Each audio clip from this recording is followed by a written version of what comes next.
Good day. Welcome to subramani.com. I'm going to talk to you about a person called Sunny Hindustani. I don't know how many of you remember. He's the person who won one of the singing competitions in 2019. And he got a prize of 25 lakhs, again subject to tax.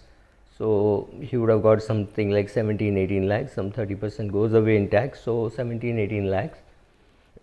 Which means you need an advisor.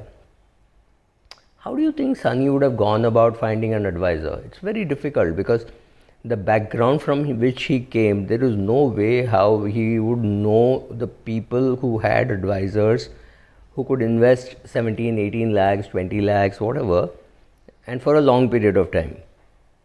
Now, Sunny has to be told a little bit of his background for people who do not know.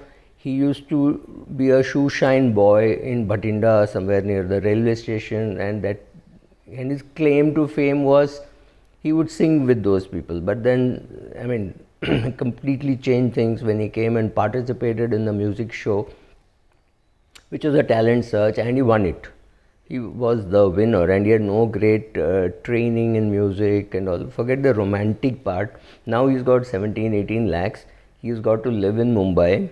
He has to perhaps have a house in Bhatinda. Maybe his mother will live there. Maybe she'll come here. We don't know any of those things. Now the question is, this 17, 18 lakhs doesn't last permanently. When you come to Bombay and you start paying 75,000 rupees per month rent, he would have to be in a decent location, decent clothes, etc. Money would just vanish.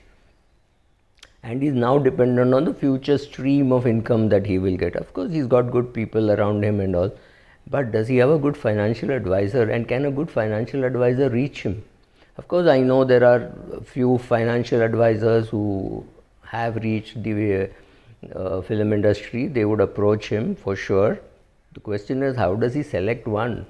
It must be a nightmare because it's easy to earn 17, 18 lakhs. I'm not saying he didn't put in efforts, but the thought of managing it over the next year or two, by which time his cash flow would stabilize, wouldn't be very easy.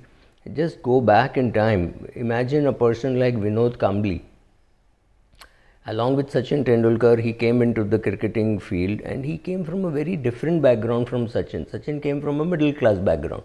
He would have known there is a banker, what a banker does. Sachin had an elder brother who was helping and guiding him both in cricket and with money terms.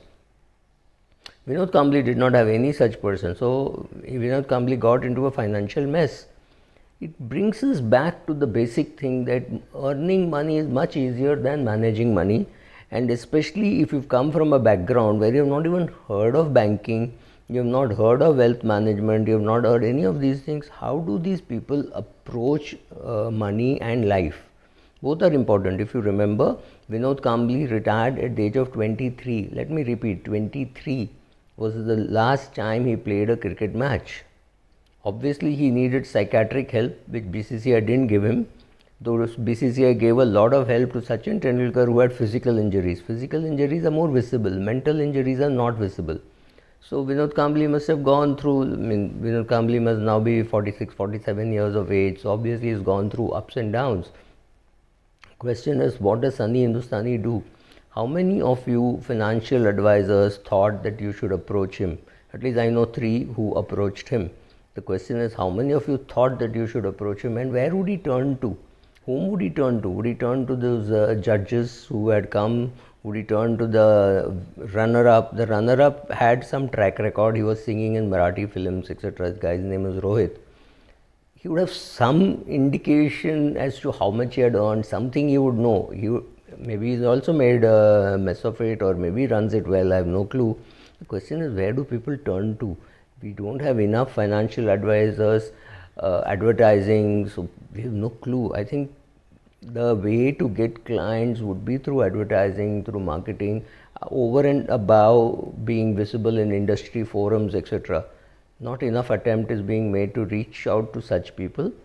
So the obvious person who will reach them is the bank RM, because he has to open a bank account where to put in this money. So maybe he didn't even have a bank account, I have no clue. So that bank RM would reach him, and maybe it's already sitting on some ULIP. right? So any celebrity who suddenly hits big time money and who has no background of money management, who does not have a parent who has done money management, needs more help than a person who anyway is from a rich family. The son of a film star does not need your help, but these kind of people need your help. It's a great place to reach. IFAs should open their minds to it and find out how to reach them. Great opportunity lies ahead. Thank you.